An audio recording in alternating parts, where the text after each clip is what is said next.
DOJ doubles reward for arrest of Venezuela's Maduro to $50 million. The Department of Justice on Thursday upped the reward it's offering for information that leads to the arrest of Venezuela's president, Nicolas Maduro, to $50 million. He is one of the largest narco traffickers in the world and a threat to our national security. Therefore, we've doubled his reward to $50 million, Attorney General Pam Bondi said in a video posted to X. The Biden administration previously set the reward amount at $25 million, which was an increase from Trump's first administration when officials offered $15 million for information that led to Maduro.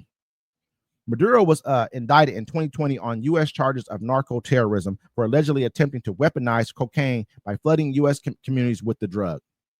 Western leaders have refused to recognize Maduro as the legitimate president of Venezuela, pointing to what they say is a disputed re-election leading to his return to office in 2024. Still, he's garnered support from local allies, who claim Bondi's reward for his arrest is politically motivated. We're not surprised, coming from whom it comes from.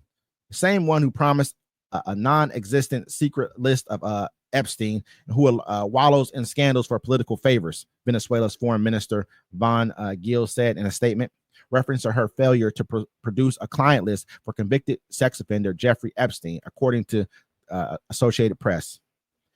Her show is a joke, a desperate distraction from her own misery. Under President Trump's leadership, Maduro will not escape justice, and he will be held accountable for his despicable crimes, she added.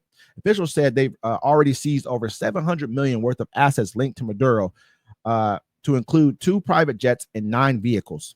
The Drug Enforcement Administration has recovered 7 tons of cocaine linked to the Venezuelan leader, often tracked by members of the TDA, Sinaloa, and by the members of TDA, Sinaloa, and Cartel of Sons street gangs, according to the DOJ. So, I mean, so also after Maduro, Trump had gave an order, or I think it was Pete Hegseth, or Trump gave him the order to go for the military to go after the drug cartels, like last week. And so this may be a step into it, but it's kind of crazy. He's putting $50 million bounty on a sitting president of a different country. You know what I'm saying? Then he doubled back. He was like, I'll put 50 on Trump. You know what I'm saying? First he said, I'll put $50 million whoever can give me the Epstein files. Is that what he said? Yeah, at first. And now it's like 50 million on Trump. You know what I'm saying? I mean, so 50 million for the Epstein files. Somebody probably got it. I mean, yeah. 50 million. He got the money to get it too. I'm gonna be honest with you. They've done this already. This would not be the first time they've done this. They did this to Manuel Noriega down in Panama. He's in prison right now, I think. I'm not sure if he died or not yet. You know what I mean? But they snatched him up. They first made him. Then they snatched him up, and because first he was only a general at first, they elevated him to become the dictator of that country. They helped him out. This was all done through the CIA and guns running and drug running, all that kind of stuff. They are a part of that whole campaign. And so now this is just another thing I look at. Like, should we be fighting in our backyard with our Saudi Arabia? You know that Venezuela has the most oil in the entire world, known reserves in the entire world. Maybe that might be a backstage thing to go into Venezuela and just take it. Take the oil. I mean, that all these same companies were there before. What happened was Hugo Chavez came into power and he nationalized it. He said, you know what? He did it the wrong way. I'm sorry.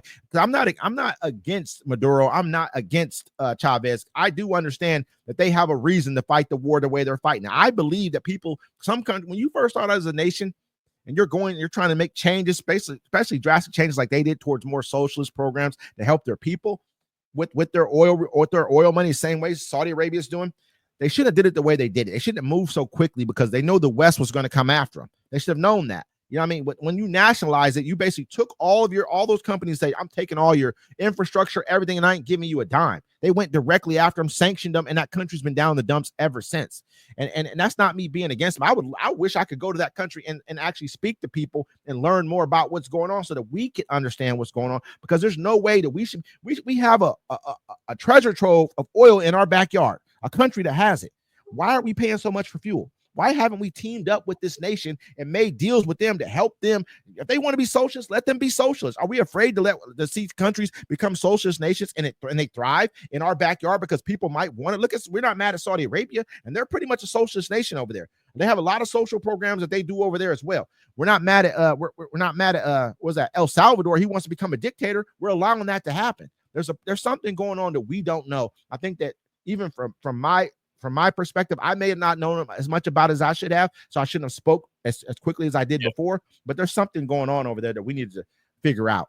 You know what I mean? Yeah, that's weird. You got all that oil down there, and they just can't. Maybe because they be weird about stuff like that.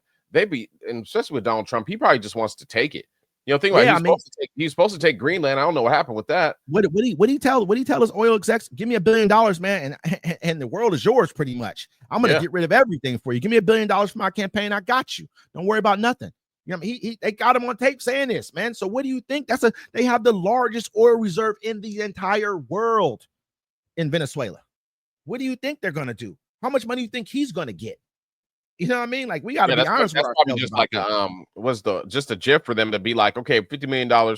They wait a minute. Nobody sends them over. Like, all right, we're just gonna go get them. They go get them. Then we occupy that country. We take their oil because gas prices are high right now. I went to go get gas today. It was $5.09 a gallon. Think about it, man. He can already go in and say that he's threatened them once. Because remember when Nicolas Maduro said that he said something about Trump one time. About hey, we'll go do this to you if you try to do this to us. Now he's saying I'm putting this money on your head about this. Now that becomes almost like he could take that as a threat. And now next thing you know, we could be in.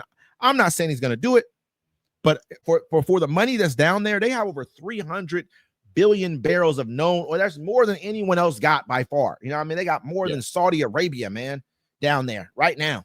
That they're not even being able to, they're not even in the top 10 of producers. That tells you everything, man. All their equipment down there is falling apart because they don't know how to fix it. They don't have the infrastructure to be able to fix those equipment. The people, they're not allowed to get, they're so sanctioned, they're not allowed to get the equipment to fix the stuff. You know what I mean? It's crazy to me, man. I mean, think about you got that much money sitting there and you can't even utilize it. Like their country could be rich as hell right now. You should see the pop. They used to be the wealthiest country in all Latin America by far. By all South America, they were the wealthiest country down there. Chavez made the wrong decision, went the wrong way. You remember when he met with Obama and he gave him that book, like, hey, like basically telling him the story of what America has done to South America. It's just the truth. Yeah. These are all factual things, but you went about it the wrong way. You moved too quickly, what Saudi Arabia did, just to make it real quick right here. What they did is they had the Aramco company, which was the Saudi Arabia and America made Aramco, which was when we went out there and we found oil, we struck oil for them for the first time. We made this company with them. What they did was buy us out slowly but surely over time as we needed money. And at the end of it, they kind of almost forced us out of the last bit of it, but they paid us for it. That's what you should have did. You know what I mean? That's what you take your time. Don't come in here and try to bully. There's no reason to. You know what I mean? Why am I going to bully when I got partners right here? I can just say, you know what? Yeah, you guys got the best deal, but now we're going to change the deal, change the structure of the deal a little bit more, and I'm going to get more. And I'm going to buy, I'm going to make these companies, what you're going to do is 50-50. Now it's 60-40, 80-20. And you're gone after that. You feel what I'm saying? Like, that's what you should have did. But now you're in a situation where you guys' inflation is through the roof. You guys have a lot of problems going on. I think I want to say like 7 million people have fled from Venezuela since all this has been going on. He's lost 7 million people, man. It's ridiculous, man. But yeah, that's one thing. It's crazy. The administration we have now, they're not into negotiating. It's all bully tactics. All bully tactics. Absolutely, man.